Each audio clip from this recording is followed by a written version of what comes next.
Salut à tous les gars, j'espère que vous allez bien. Aujourd'hui on se retrouve pour une toute nouvelle vidéo. On a un marché crypto plutôt contrasté. On a quand même le Solana, le ADA, le AVAX, le XRP qui retracent pas mal. On a également le APT qui avait bien explosé très récemment. Donc voilà, on est quand même sur un marché majoritairement rouge. On a le Bitcoin quand même qui retrace de moins 2,7%.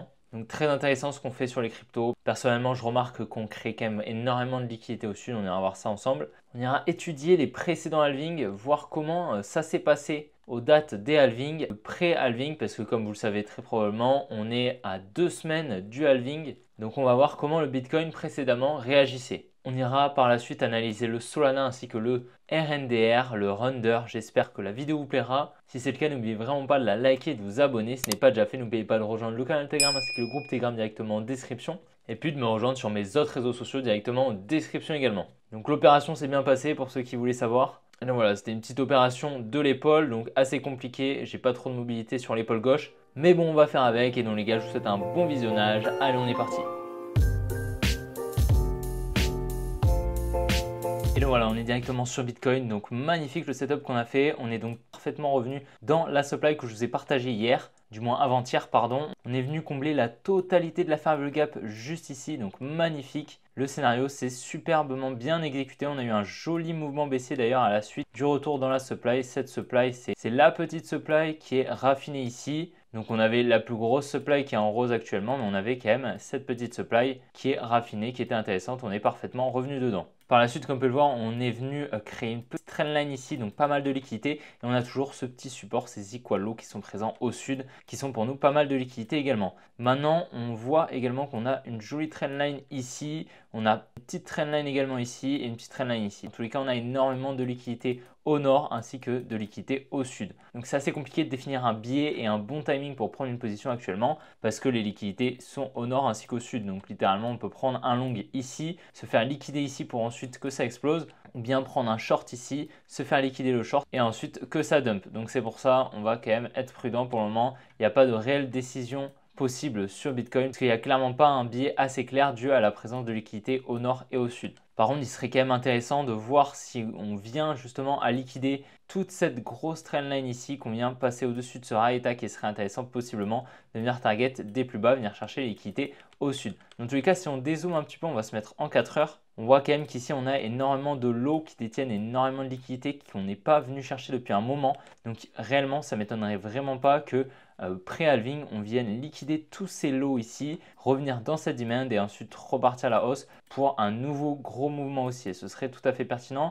Donc c'est pour ça qu'il faudrait profiter de cette baisse pour recharger un petit peu des cryptos. Et on va voir juste après, grâce au pré-halving des précédents cycles, comment le Bitcoin réagissait avant le halving. Donc voilà, on est directement sur l'index du Bitcoin. Donc c'est la charte où justement j'ai mis toutes les dates des halvings, des ATH, des bottoms. Donc là, comme on peut le voir, on se rapproche petit à petit du halving. On va le déplacer un petit peu parce qu'il n'est pas à la bonne date. Mais voilà, le halving devrait arriver le 20 avril. Donc voilà, on n'est vraiment pas loin et on a vraiment tous ces lots. On pourrait tout à fait faire quelque chose comme ça, tac, réaccumuler et ensuite repartir au moment du halving. C'est quelque chose qui est possible. Si on regarde au précédent cycle, le pré-halving a été caractérisé par la récession qui a eu lieu en 2020, la récession du Covid. Donc on a fait un moins 55% de mémoire si on regarde. Voilà, on a fait un moins 60% même, donc voilà, un gros mouvement baissier et par la suite on est venu récupérer tout le mouvement comme vous pouvez le voir. Juste avant, on a eu un gros crash, donc c'est un petit peu comme ce qu'on attendrait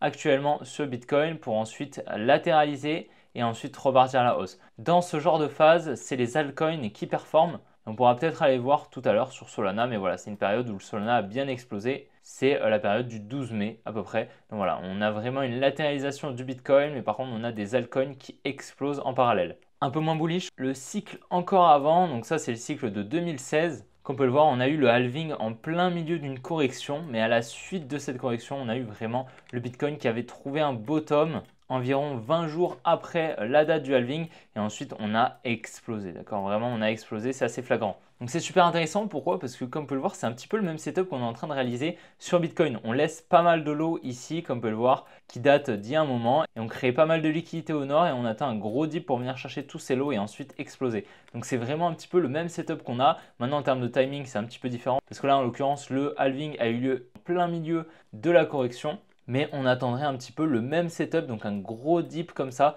venir chercher toutes les liquidités au sud et ensuite repartir au nord. Ce serait vraiment quelque chose qu'on attendrait actuellement sur les setups qu'on est en train de faire. On avait, tout comme ce qui est en train de se réaliser, un espèce de triangle comme ça, on est venu liquider au sud pour ensuite liquider la trendline du nord et continuer cette hausse. C'est exactement ce qu'on attendrait actuellement sur Bitcoin. Le cycle encore avant, on avait beaucoup moins de liquidités, beaucoup moins de market making, beaucoup moins de smart money sur le Bitcoin. Mais globalement, comme on peut le voir, on avait quand même ce genre de setup qui s'était réalisé.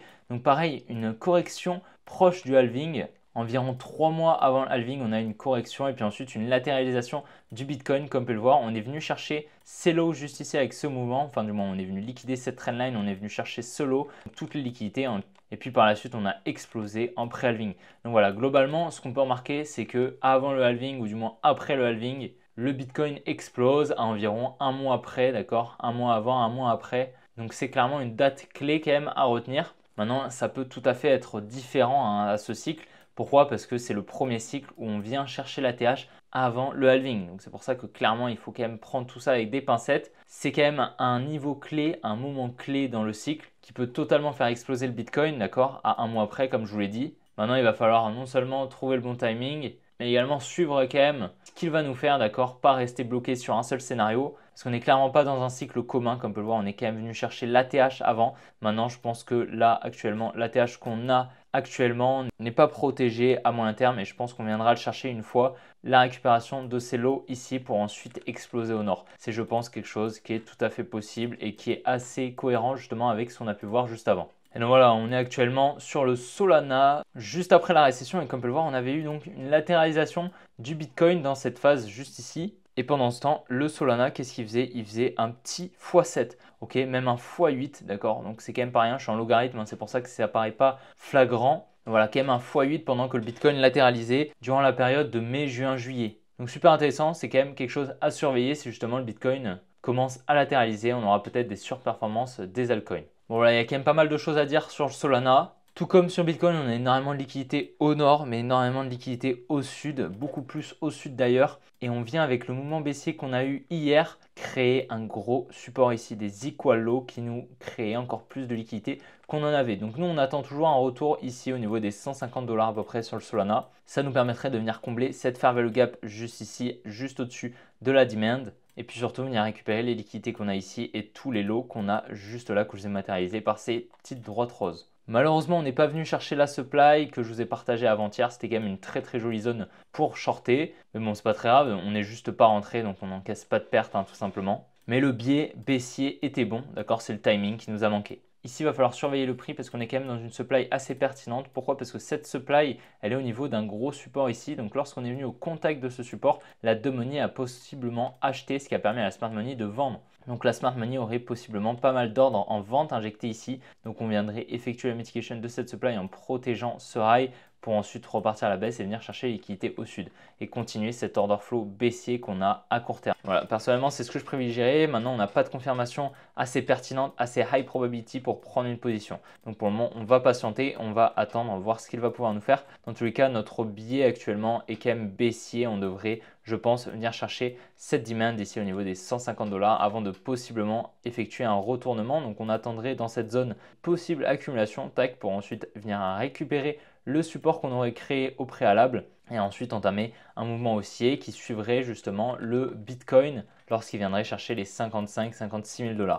Et avec tous ces lots, honnêtement, ça m'étonnerait qu'on n'aille pas les chercher. Ils détiennent énormément de liquidités, énormément de stop loss qui sont présents sous ces lots, qu'on tient déjà depuis plus de 1 mois. Donc je pense qu'il y a pas mal de monde à liquider et pas mal d'ordres à venir chercher pour la smart money. RNDR super pertinent, je vous avais dit hein, qu'il était très peu probable qu'on ait un bottom ici. Pourquoi? Parce qu'on venait seulement effectuer la mitigation d'une partie de l'imbalance. Comme on peut le voir, on était vraiment venu chercher une petite partie de l'imbalance, il nous en restait une énorme partie ici. J'avais dit qu'il était beaucoup plus pertinent qu'on aille au minimum aux 50% de la VG. Donc voilà, on est quasiment revenu aux 50%. Et on a quand même ce qui pourrait s'apparenter à une accumulation ici avec une tiers juste ici des equal high qui détiennent donc de la liquidité. Donc on aurait ici une tiers. Donc qu'est-ce que c'est une tiers? C'est une trading range, c'est un niveau en fait d'inducement sur une distribution ou une accumulation, une zone où en fait on a énormément de liquidité. Elle se place ici au niveau de l'automatic rally. Donc ici on aurait le selling climax, l'automatic rally, le secondary test qu'on aurait juste ici qui vient créer en fait une zone de liquidité et ensuite le STNB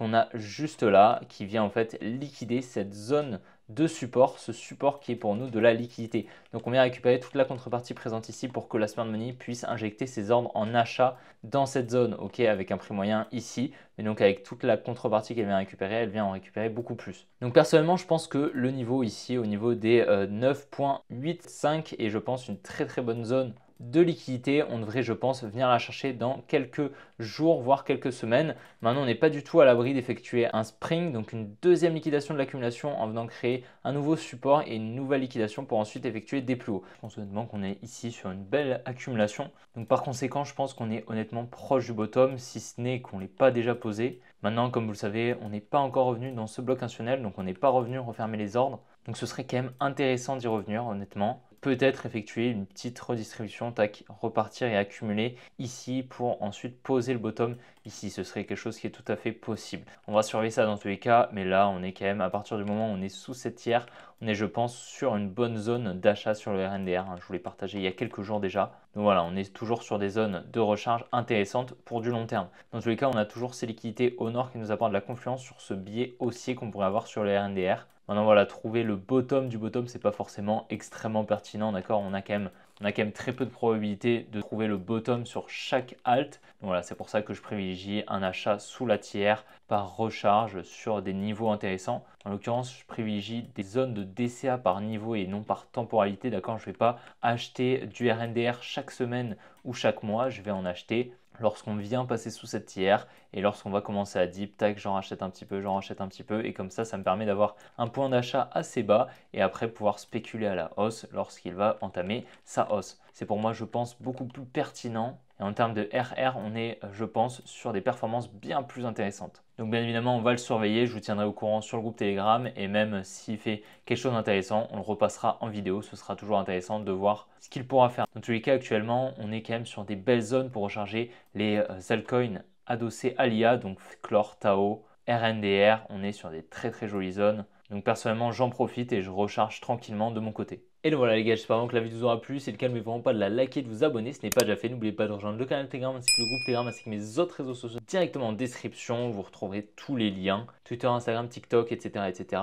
Comme on peut le voir actuellement, le marché est un petit peu indécis, on laisse pas mal de liquidités au nord et au sud. Donc c'est pour ça que ça nous laisse assez perplexe justement sur une prise de décision, une prise de position actuellement sur les altcoins ainsi que sur Bitcoin. Maintenant, je privilégierais quand même un retour un petit peu au sud au niveau des 55-56 000 $ sur Bitcoin, ce qui nous permettrait de profiter justement de ces niveaux sur les altcoins avec un Solana par exemple autour des 150 $ pour recharger, récupérer ses points d'entrée et par la suite spéculer à la hausse sur la possible explosion à la suite du halving comme on a pu le voir sur les précédents cycles. Maintenant, il faut quand même prendre ça avec des pincettes parce qu'on n'est pas du tout à l'abri d'un énorme sell de news. Comme vous le savez, on est quand même sur un cycle assez spécial par rapport au précédent. On est déjà au-dessus de l'ATH. Donc il faut quand même prendre tout ça avec des pincettes. D'accord, c'est vraiment pas le moment de faire un all-in, on est déjà beaucoup trop haut. Donc bien évidemment, je vous tiendrai au courant dans les prochains jours. On se retrouve bien évidemment demain pour une prochaine vidéo comme d'habitude. Je vous souhaite une bonne après-midi, une bonne soirée et puis on se retrouve demain. Allez, ciao les gars.